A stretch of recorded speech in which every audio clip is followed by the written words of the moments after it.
Hello, everyone. Welcome to HealthPod Africa, where we have conversations on healthcare in Africa and related topics, with the aim being to inspire action towards patient-centered care, as well as improved access to affordable quality care, while at the same time promoting sustainable and resilient health systems. I am your host, Cynthia Oloch.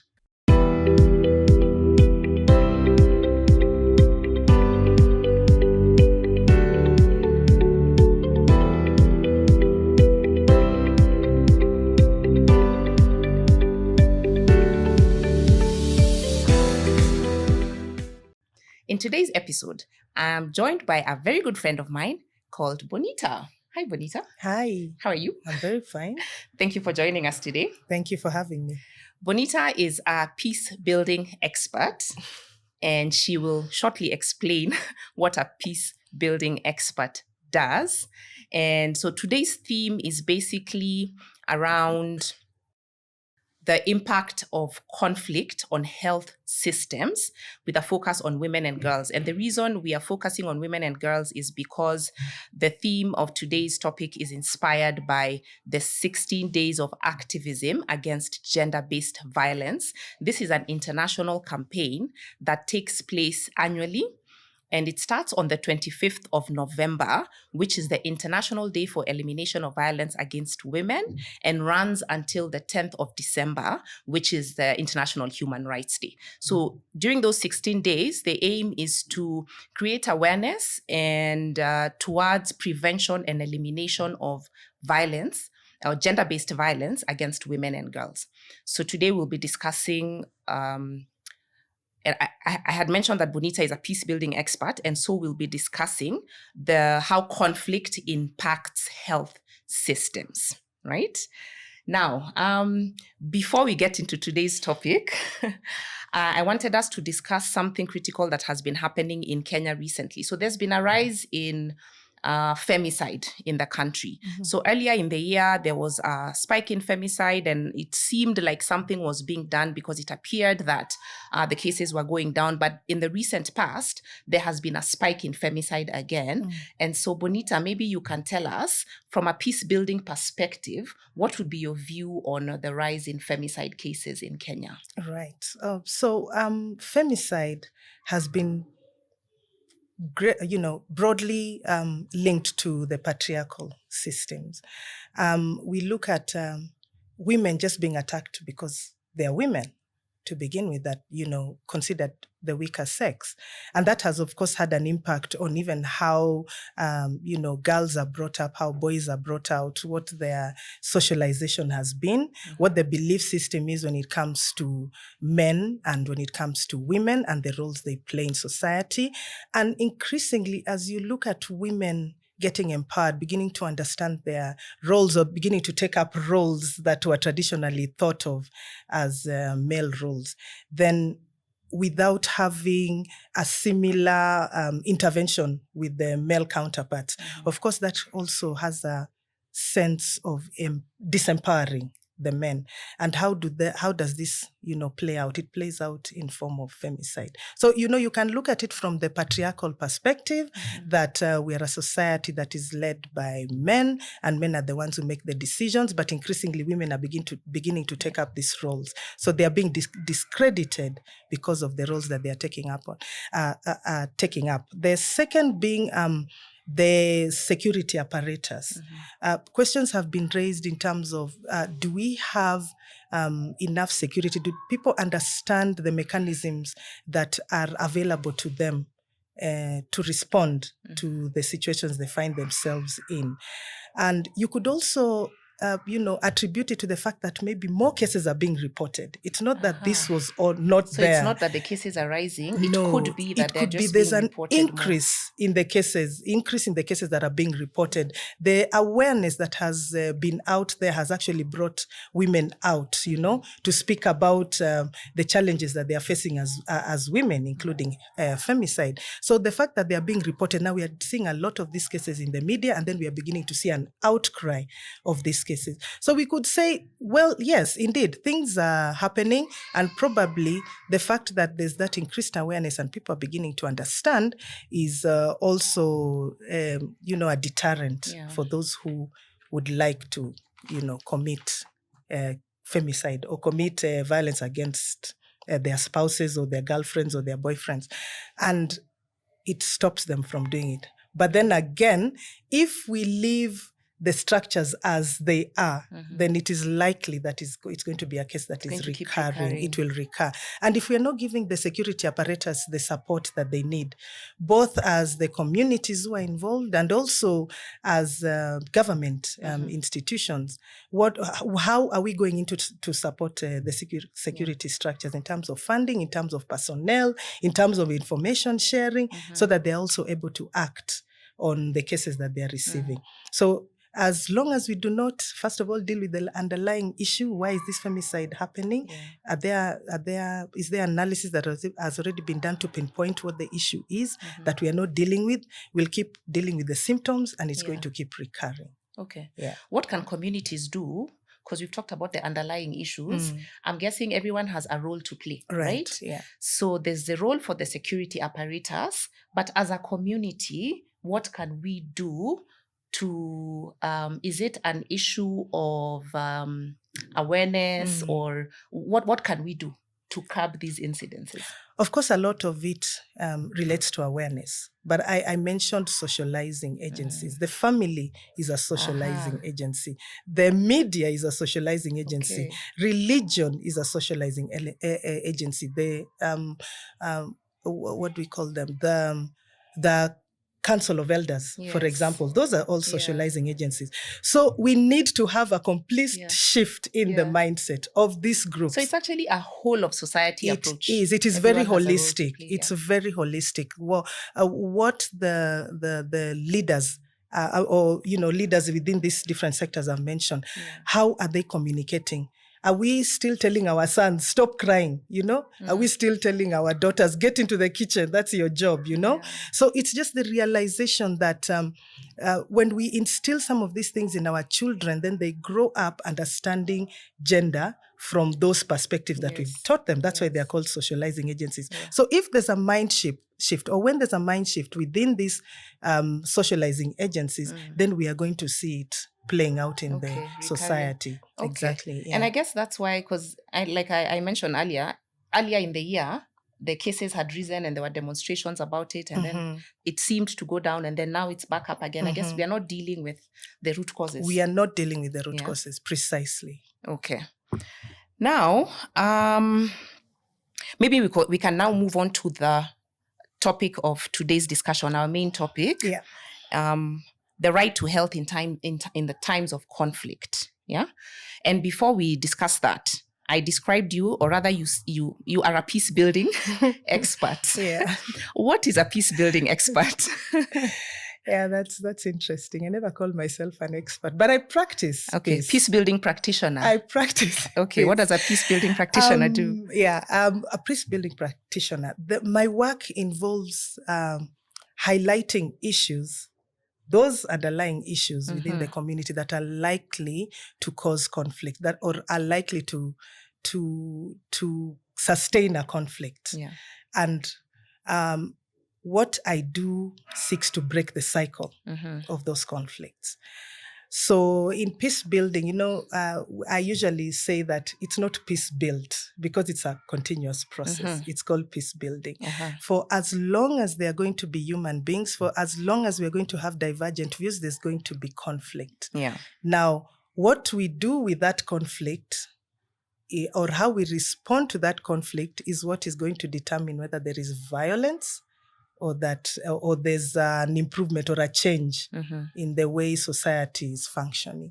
So my work involves facilitating change towards a positive avenue. And in the event that it goes violent, because in many instances it does, then I will come in to redirect towards a positive outcome. So when you're facilitating change, who are you facilitating? Everyone. Okay. I will work with communities because we do have conflicts between communities, Yeah. within communities. We have conflicts between state and non-state, that is between government and communities. We have conflicts even within the government structures themselves. We have conflicts that are individual in nature. Yeah. Yeah. Okay. Now,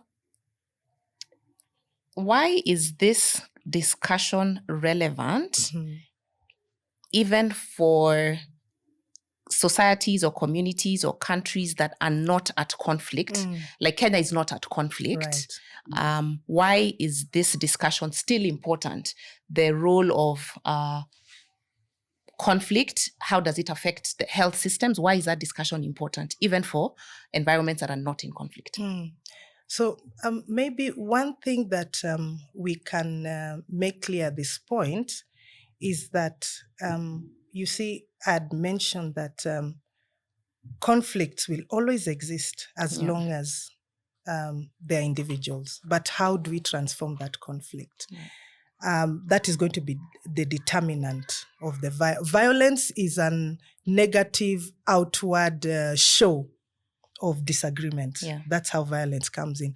But the fact that we are peaceful, for example, we've talked about the Kenyan context, we are peaceful. The peace we are experiencing is negative. What we ascribe to have is a positive peace. That's what everybody looks toward. It's like a vision that services are being delivered at par. There is equity, there is equality, there is cohesion. We understand each other. The mechanisms of conflict resolution are working. The security apparatus is responding as they should. That's what we ascribe to. Okay. But when you feel tense, if you are, for example, staying somewhere and you're peaceful, but you still feel that you cannot walk freely or air an ideology that you have freely, even in that situation, a conflict could arise that could turn negative. So that is what you're calling negative peace. That's what I'm calling negative like there's peace. No conflict, but things are not okay. Things are not okay. That's a very way of putting it. Okay. Things are not okay. Everything is calm, but there's a storm that is underlying that calmness. All right. What do you see as the relationship between the right to health and conflict, specifically for women and girls, now that we are doing this theme based on the 16 days of activism against gender-based violence? Right. For a long time, peace building was spoken about as, a silo, as a pillar on its own. But you can't talk about peace without development. You can't talk about development without peace. So when we are talking about health, you cannot engage in health or ensure the health of groups of people or of people without a peaceful environment. Neither can you have peace without health. And if there are feelings of dissatisfaction, there are feelings of marginalizations, there are feelings of uncertainty. And when I talk about uncertainty, when we were talking about the shift, the move from NIF to SHIF and SHIA and how people were feeling when that was brought out, you see, that's a form of uncertainty, and it shows you that there's some underlying issue that is not making people feel confident about their provision of health based on the change. Now, when the way it relates to women now, women and girls right now, and especially with this theme related to the 16 days of activism, is to look at the effects of conflict on women's health, women and children's health. And why we are zeroing in on women and children at this point in time is because they are the more vulnerable community. If you compare them to other groupings, women and children are very vulnerable when it comes to conflict. So, of course, it's going to touch on their health situation. And they go through a lot. You find, and this is not to mean that men don't also face the same situation. In conflict, the men are the ones who are called to go and be the combatants, so to speak. And they leave the women home with the children. So some roles begin to be reversed. Women then also become vulnerable in terms of if the enemy groupings come in, or if there's a rise in insecurity. So that's why we are going to see, instances of rape against women, defilement of children. Children will be married very early so that, maybe you can reduce your household by one or two. Then you find access to those health services is also devastated. Mortality, mobility of the women becomes an issue. Of course, when you talk about health services, we're also talking about the practitioners of health. Are they available to help these women? And then you find that the women prioritize other issues against their own health. Issues, Yes. So this, of course, will have an impact.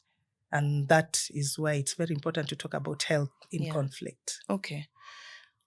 What do we need to do in times of peace like now to ensure that our health systems are resilient and that we can continue providing services or continue upholding the right to health even in times of conflict? Right. In times of peace, I believe it would be, first of all, very important to collect data.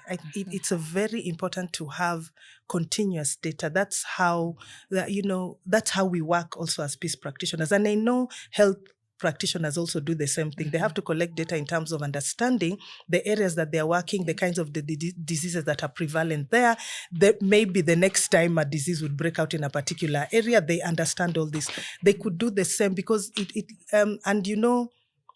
when we're experiencing this, it could also be an opportunity for peace practitioners to engage with health workers so that we are building their capacity on peace, on understanding the context. And they're building our capacity on trauma and counseling so that we are also giving each other that backup. That's also where the connection between health and peace comes in.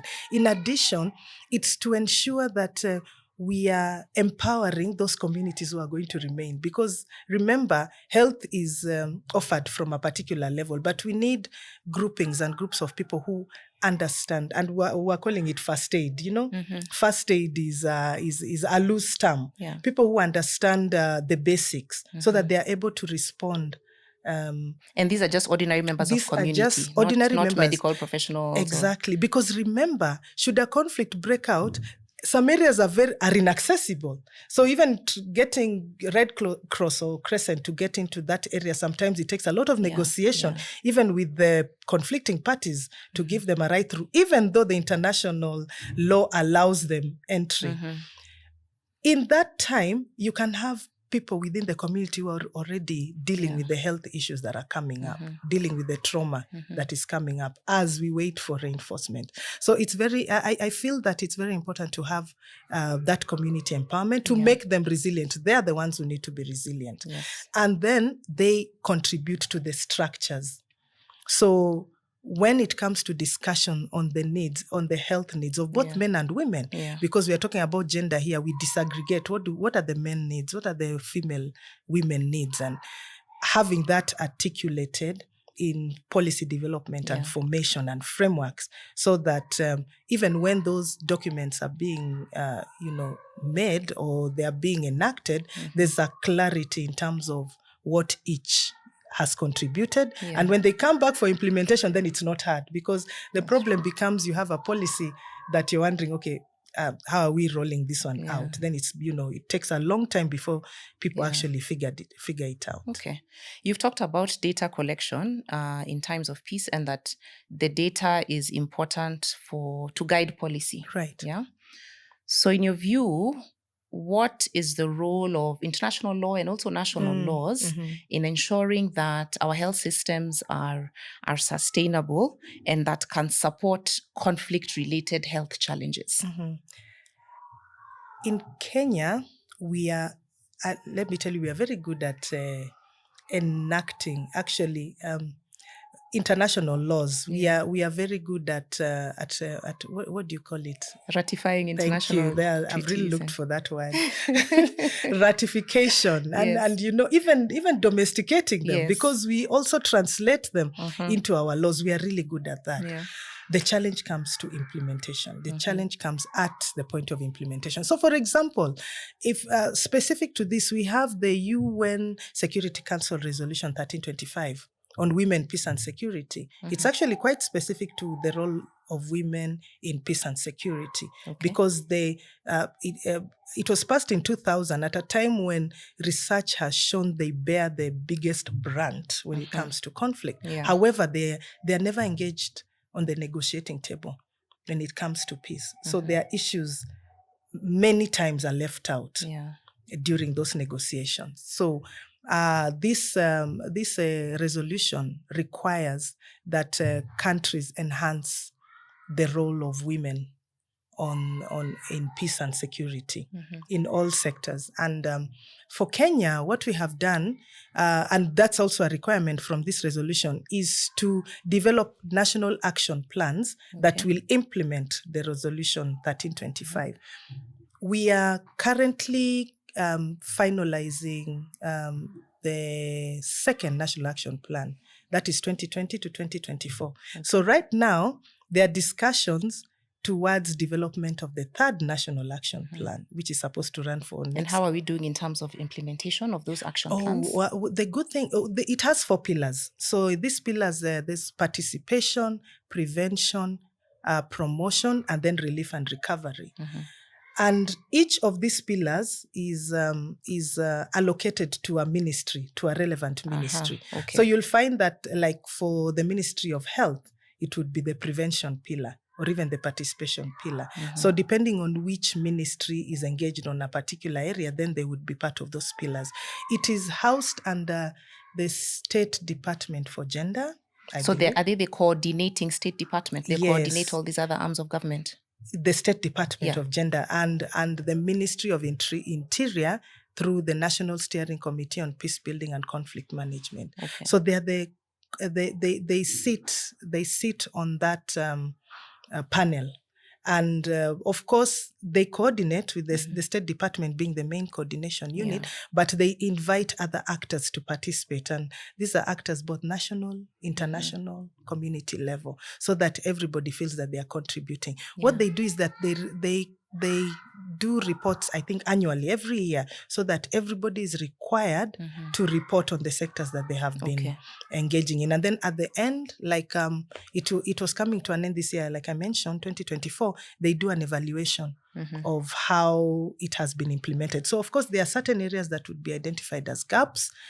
And they would, the idea is that during this time of discussion, they are talking about those gaps and how they're going to fill those gaps. So that's just one. There's also a national policy on gender and development within the State Department for Gender. So you see, there's a lot of goodwill, you know, towards documentation. There's the Ministry of Health also has a policy, a national framework for health that I think runs from 2011 to 2030. So this is huge, right? And within that framework, they talk about rights-based approaches to health. They also have a whole pillar on gender equality. So the structures are there. But how is it translating? Yes, that's the challenge, the translation. And for the most part, it's always directed at funding, that not enough resources are directed towards these initiatives. We have prioritized other things to the detriment of this, of this that we feel maybe are not important for the time being. A lot of advocacy needs to be done, but who then understands? I think we throw around advocacy a lot. We throw around the word, but who understands what their role is when we talk about advocacy? And how do we do it? Who are we targeting? Even in terms of apportioning funds to implement the policies, to implement the legislations. County governments have done a good job. I shouldn't forget them, because they've done a good job in terms of even domesticating the National Action Plan. There are counties that have broken it down to their level, so that at the county level, they are talking about, issues of gender, gender in development, gender in health, gender in, And how is the implementation at the county level? it is dependent on the county, On the county. Yeah. and the actors within that county, because again, it relies a lot on the goodwill. Yeah. And I'm not saying that they don't have goodwill. Some of these structures do not move forward with these frameworks, with these policies, because they don't know how, or they don't know where to start. We always think that the capacities exist. We always believe that because I'm a woman, I'm engendered, I'm going to... So everybody needs capacity building. Everyone needs capacity building. Everyone needs some sort of sensitization, and then bring out, why is it important? Why should I feel that why should I take this on as something of importance? Speaking of everyone needing sensitization, what's your view on mental health awareness, especially at the primary healthcare level? Right, yeah. So that once we have this awareness, how then does that translate in times of conflict, for instance? Yeah, and that's a big thing. That's a huge thing, because you talk about mental health from the health perspective. Yes. From the peace building perspective, it touches on trauma healing. Again, the reason why there's a recurrence is because people are re-traumatized. The reason why there's a recurrence of conflict is because we do not deal with the trauma. So because we didn't deal with the traumas, yes, then it'll keep... I think I can share this. I will not say the context that it has come from, but there's a situation where the men left because they believed if they live in a conflict situation. The men left because they believed if they left... And this is a real scenario. Is a real scenario. Allow me not to... No, that's fine. That's fine. So when they left, the belief was that because they had left the women and children behind, they would be safe. Yeah. Because they were coming for the men. Unfortunately, the combatants got into that place and they did not respect what people thought they would respect, that, we are not touching the women and children. Yeah. And they proceeded to, rape a mother in front of her sons. Those boys are traumatized. Yeah. Do you think that they will grow up and actually let that go? They'll either seek to avenge their mother, or they're going to become combatants themselves and maybe take it out on another woman because they felt maybe their mother was defiled. And so, this can trauma healing is very important. Trauma healing is so important. And to break the cycle. Break the cycle. And it's even worse for the woman, because she has gone through this ordeal, not having access to the health services that she requires. And in fact, for this particular woman, she was ostracized by society because of something that had happened to her. So you see, no fault of her own. It's on multiple levels. Her husband came back and found out that this has happened to his wife. You can imagine how the husband felt. And this is on the level of women's bodies being used as a battlefield, because it is meant to humiliate the enemy. And that is a phenomenon that has been studied. They just go into rape and defile. But before we get to the trauma healing, don't we still need mental health awareness before? Like, so that if anything was to happen, people are aware of mental health issues, and then how they would deal is different. I think it can run concurrently. I think it's something that can be taken. You do the trauma healing, and you're also creating the awareness amongst people. Because even when you talk about the mental health awareness, we're also talking about access to those health services. Where do you go when this has happened? For example, whether you're a man or a woman. What is your best bet in terms of, you're getting the feedback. So, of course, and that, it just goes back to what we'd mentioned earlier, that you need first aid from the level of community. You need to have that increased,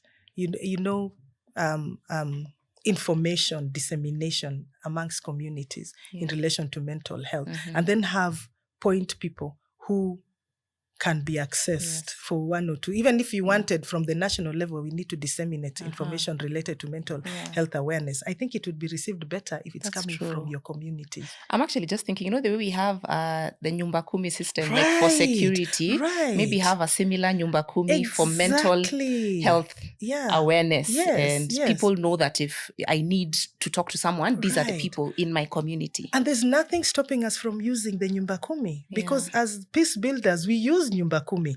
They are our peace actors on the ground. They are security, but we don't limit them to security. So instead of having many groupings and structures all over the place, empower the structures that are working, and let them have that information, and they're able to engage with the community the way they should engage. So we've talked about some of the ways, we've talked about the trauma healing, we've talked about mental wellness. What are some of the initiatives you've seen that they've shown promise in ensuring that the safety of women in such situations? What initiatives can be put in place, or what is already in place and working? Right. So let's see, there are several. So the first would be psychosocial support systems. They've worked very well, where we're encouraging the communities to come together, survivors mainly of sexual and gender-based violence. And we build their capacity, and they're able to offer that they support each other. And they've gone further to even start table banking. You remember I mentioned that some of them are ostracized, but now they begin. There's empowerment in your economic situation, so that has really helped. The next would be safe shelters, safe houses. Do we have safe houses in Kenya? We do. You're not supposed to know where they are. But okay, they exist. I'm glad they exist. They do. They exist. However, more needs to be done. Several counties have actually also taken this up, because you'd find that most of the safe houses are supported by civil society organizations through their funding, but we've increasingly seen county governments take up establishment and maintenance of safe houses. So there are places where women and men and children who've gone through some form of sexual and gender-based violence have access. Who's in charge of these safe houses? If someone needed to go to a safe house, do you go to the police? Where do they go? Now, there are structures that we call gender technical working groups. Those gender technical working groups have membership across the system, from the security system to the justice system to the health system, and then civil society organization. So if you walked into a recovery center, and a recovery center, for example, is the Nairobi Women, and they're different. In the counties, they have them at the level 5 hospitals. The level 5 hospitals have these areas where survivors can go to, get a P3 form, take it to the police station. And why I mentioned the Gender Technical Working Group, it was a novel idea of multi-stakeholders who are engaging on SGBV, or who have a role to play within SGBV, coming together and bringing their services closer to the people. So, like a one-stop shop. So it gets to the recovery center, it goes to the police station, it moves from the police station, with the P3 form, the case probably is reported, then they are able also to follow the case through the justice system, so that the survivor also feels that maybe they have gotten, but we know, there's still gaps there.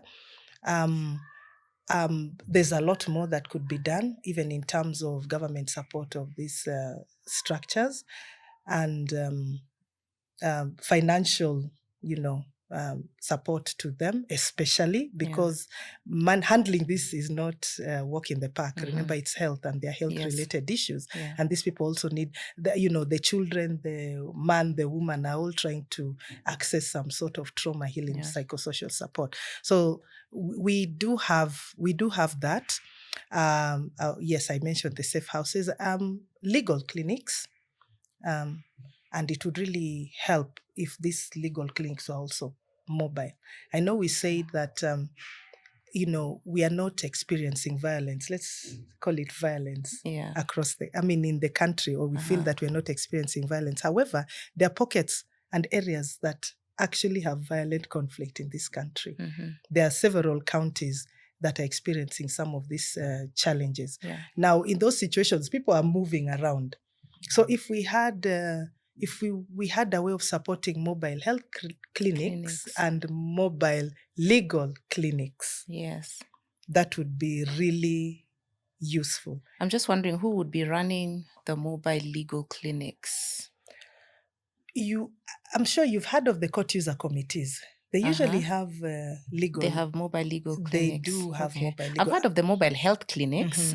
I'm not sure how well they're functioning currently, but no, they're there. The goodwill is there. Let's put it that way. The goodwill is there, and of course, it's way harder for them to access people in conflict. Yes. So they have to just stay in one place. The legal clinics are also there, and for a long time, the legal clinics we relied on the. Can I call them in-house or in-county lawyers? Like the way LSK will have the legal clinics and people are able to access once in a while. Yeah. So we do the same. But judiciary has actually supported quite a number of these, especially in the upper eastern, northeastern areas, at least where people cannot reach. And then we've also seen pro bono lawyers come up from those particular areas. But this is not supported by government. In many of these instances, mainly it is civil society organizations. Now, seeing as this, these initiatives have been devolved to the county level, it is imperative that the county governments now take an interest and take over. And one of the things to mention is that for there to be economic investment, even in those areas, there needs to be some level of peace. There needs to be harmony for people to feel that they can invest in your area. And that means you have to invest in these structures in ensuring accessibility to health facilities, accessibility to development, so that people feel at peace in terms of... Now that you're talking about investing in the structures, how or what are some of the strategies for rebuilding health systems in a post-conflict scenario, particularly ensuring that we are prioritizing the needs of women and addressing gender-based violence? Okay. I believe the first thing, we just go back to research. We go back to analysis, data collection. What are the needs? Before we even develop those structures, those systems, what are the needs? What are the issues that are being raised by the women, by the men? And this information has to be disaggregated, because one size does not fit all. You have to understand what it is that the men are experiencing, what it is that women are experiencing, what it is that children are experiencing, and then develop the systems or come up with the policies. And then having discussions or engaging these groups, these affected groups, in discussions during the post-conflict period or during the negotiations, so that they're also able to point out what may work or what may not work. So public participation, basically. It's very important. And we don't leave it at just public participation. Who is at the negotiating table? We can sit here as a group and say we have given our views, but who is at the negotiating table? Who is articulating the issues that are coming up from that public participation? I think that is very important. And then we need goodwill from those who are in those positions. They have to see this as an interest. So what does that mean? Again, going back to advocacy. How are we doing advocacy? How are we empowering communities to be advocates so that these issues actually come out and are articulated the way they should be articulated in frameworks, and then implement those frameworks? Put aside the financial requirements there. And it's just not finance. When you talk about resources, we're also talking about personnel. Yes, manpower. Manpower, to do that work, to collect that information, to do regular monitoring and evaluation of the interventions that have been implemented, so that we understand what works, what does not work. And in the event that violence breaks out, what are the resilient mechanisms, the mechanisms for resilience, especially amongst the communities, amongst the most affected. Okay. Yeah. Now, as we wrap up, what would be your parting shot with respect to the 16 days of activism against gender-based violence? I think it's important to just point out that the 16 days of activism is not just about women. Yeah. Men have also begun to report. So at this point, it's just to encourage men to continue to report these cases, because there are places they can go to. There are places that they can be referred so that they can get the assistance they need. Yeah. I think we've talked at length about psychosocial support and trauma healing. This is the time that we need people to take up that role, because we will keep having cycles of violence against women, against men, against children, if we do not deal with the trauma that is emerging from these instances. It's also a call for my colleagues in the health sector and also in the peace sector to begin to interact with each other. We'll meet in meetings, but we will not sit down, to talk about the needs of the communities that we are serving. It's a case of the right hand not knowing what the left hand is doing. Exactly. And it's a phenomenon across the world. It's not peculiar to Kenya. It's not unique to us. No, it's not. So we can start sitting together to discuss what are the issues? How can we as peace actors be of support to them? And how can they as health actors, be of support to us? Yeah. And we'll find mechanisms that work. Great. Yeah. Thank you so much for this discussion. Thank you for having me. At the beginning, I was just saying that Bonita has been my friend for so long, like 25 years. And today I've learned more about what she does than I've ever known. Yet I've known her for 25 years. We laugh together. That's what I do. We laugh together. I think we should be having more serious discussions. This is not the important part. When we meet, we are debriefing. So nobody wants to talk about work. True. No one wants to talk about work. No one wants to talk about work. So now you know. Now I know what you do. And thank you for all you do in peace building. Thank you. Well, it's interesting. Let's put it like that. And remember, I came from law. Yeah, you're still a lawyer. What do you mean you came from law? I came from law. So I had my basis there. Yeah. No, thank you for all that you do in peace building. And thank you for coming today and for this very enlightening discussion. Thank you. I didn't sleep very well thinking about this discussion, but I'm happy that it came out as it did. Yeah, thank you so much. Now that brings us to the end of our discussion today. Thank you so much for joining. I hope to see you on the next one. Bye.